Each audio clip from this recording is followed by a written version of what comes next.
Hello, I'm Sarah, and I'm here with Marques to talk about The Last Man on Earth from 1964, starring Vincent Price.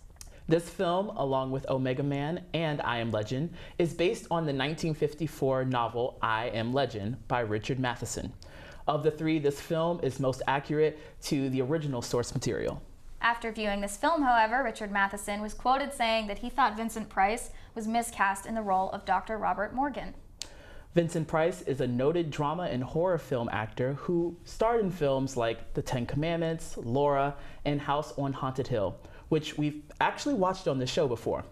You can check out that episode of Public Pictures Theater on our YouTube channel. And though this film was set in the US, it was actually filmed in Italy, directed by an Italian director, Ubaldo Renego, and it was released in Italy originally. You can tell it was filmed in Italy because they have little Fiat cars that pass Dr. Morgan on his way into town, and those aren't very popular in the US during the 60s. Sidney Salco is listed as a co-director on this film and took care of prepping this film for American audiences. He's also credited with directing several episodes of The Addams Family. The script was originally slated to be filmed by a British film company, but they decided to pass on the script. No one else was interested in picking it up, which is why it was eventually filmed by an Italian production company. Now this film is considered a staple in the horror genre and is even considered the blueprint for films like George Romero's Night of the Living Dead, which we've also watched on this show. So sit back and enjoy The Last Man on Earth here on Public Pictures Theater.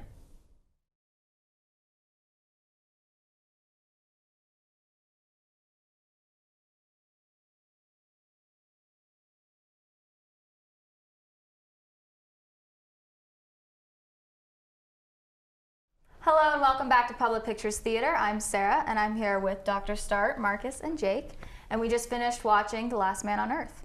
So what did you guys think of the movie? What were your favorite parts? Why'd you like it? Do you want to go first? No, yeah, go ahead. All right. So, I thought the movie was very interesting.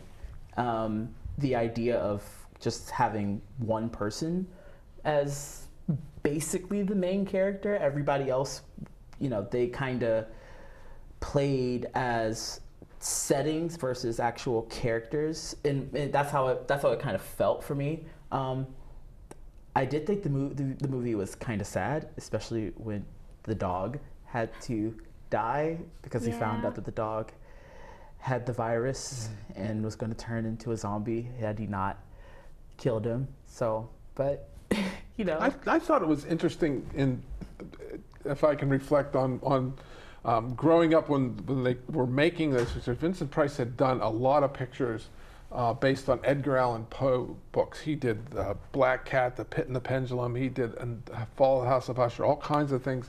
And then this movie came along, and it was what an interesting role to go from these classic horrors that Roger Corman had directed, and they were entertaining from a child's perspective. To see this, and this was the futuristic, the plague comes and wipes everybody out. I thought I was always, and I've seen it several times, I thought it was an interesting take on a role for Vincent Price anyways. Absolutely. Jake, what did you think? I thought it was kind of neat how they combined zombies and vampires into the same thing. They were like half zombie, half vampires. You don't really see stuff like that. No. So what else did you guys like in this movie, specifically about Vincent Price's performance in this film? I thought he did a good job. I thought his kind of monologuing in his own head was good, and it just kind of led you through the whole story. It was you experienced a lot of solitude when you were watching it. It was very he was very isolated, but you kind of felt that, and it was interesting too. It wasn't, some people might think there's only one character for most of this movie, it's going to be boring. It wasn't boring.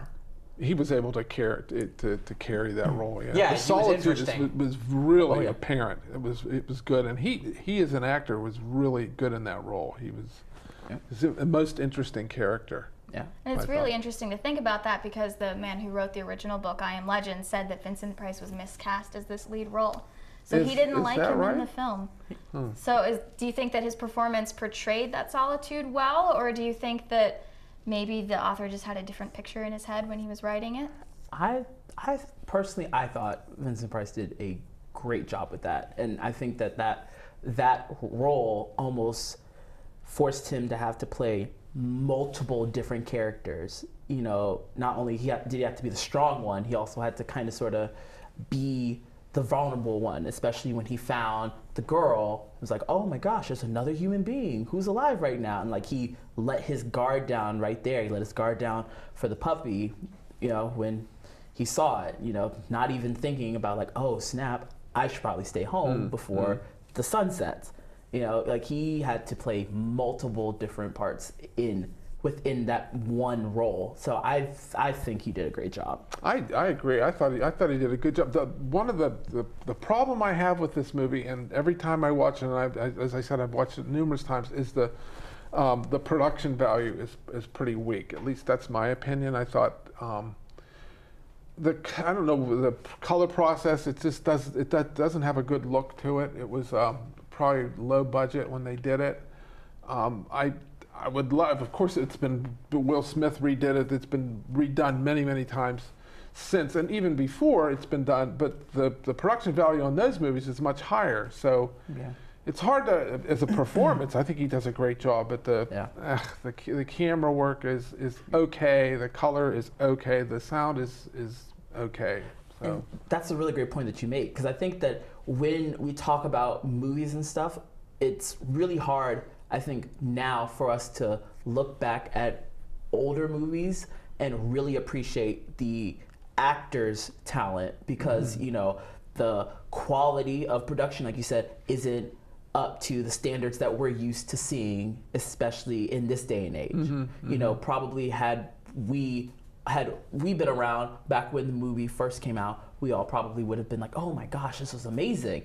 But you know, now, especially growing up with just amazing quality as far as production goes. Sure. Copious amounts of CGI. These pristine pictures, and exactly. they're beautiful. Well, you have to remember too, a lot of the time, because the production values were so low, they either had to substitute that with good special effects. They had to be really creative with what they did, like in the original Star Wars, for example, or they had to kind of offset the fact that the sets weren't so good with really good acting, so it would distract you from it. Yeah, but I mean, even then, but again, like back to the point that I was trying to make, didn't want to come across as rude when I said that. I have a habit of doing that. But anywho, just back to that point, I think it's really hard to appreciate, you know, someone's talent when everything else around them that's supposed to be helping them tell the story that they've been given to told.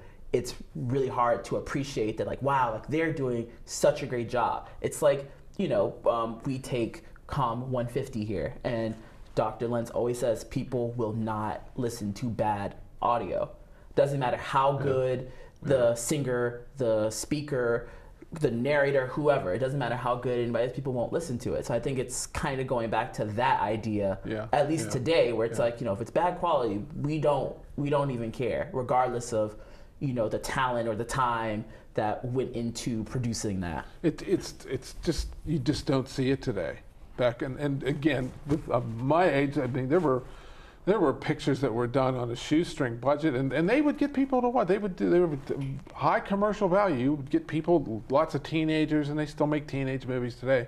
But those movies are really good production value versus the ones that they made back in the day that were, you know, they got a couple of cameras, and Roger Corman went out in the countryside and shot stuff, and people would still go and see. But those, I don't think you could do that today. People wouldn't put up with it. Oh yeah. So what was really cool about this film was that it was one character the whole way through, and that he was the main lead in the entire film. And another film that does that is Castaway. So do you think there are any modern actors that could pull off that kind of film where they are the sole character in the film and they have to carry the entire plot? No? I have to disagree. I think it takes a lot of skill to be able to, it's almost like doing a one person show. You know, there aren't a lot of people who do that, because when you do that, you know, not only is everybody looking at you, but again, you can't hide behind somebody else's performance. You can't hide behind like, oh, well, they're doing a worse job than I am, you know, so nobody will notice me. They'll just look at them, and I'll look like, you know, I'm amazing. But that's just not how it works. And also, I think I said this earlier, but you know, that role required so many different emotions to make up for the fact that, you know, he was the main character. That it kind of was a one-man show. Everybody else played the part of setting up the scene or as a prop in some way. outside of like the flashbacks and stuff. But you know, I just don't think anybody right now has that skill to be able to be like, I have this, you know, completely. So, and he's in every scene. Like, Yeah. like Yeah. Jake, do you think there's anyone? Well, that could you do know, that? I think Liam Neeson goes good in just about anything, and he can do the brooding type kind of well. So I think that looks good. Mel Gibson also, I think, might be able to pull it off, especially in his advanced age. I think he's a little more grizzled now than he was. But he did Mad Max, and he kind of played the quiet, lonely survivor Yeah. type. So I think maybe he could pull that Oh, off. he was young then. He was in his 20s when he did that. He was, I don't know, maybe he was a He young, was a young guy, yeah. when Yeah. he did that. And yeah. What do you about think? Yeah. I'm thinking, and yeah, I agree with you. Yeah, you could. Some of the folks you mentioned could do it. It's all about the script. It's what are you asking them to do? yeah.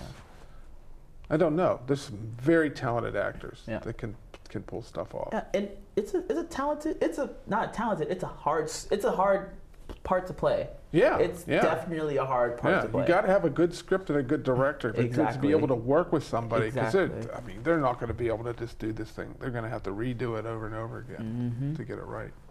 Well, that's all the time we have today on Public Pictures Theater. Thank you so much for joining us and watching The Last Man on Earth. Stop in with us on Sundays at 8 p.m. on IUP-TV.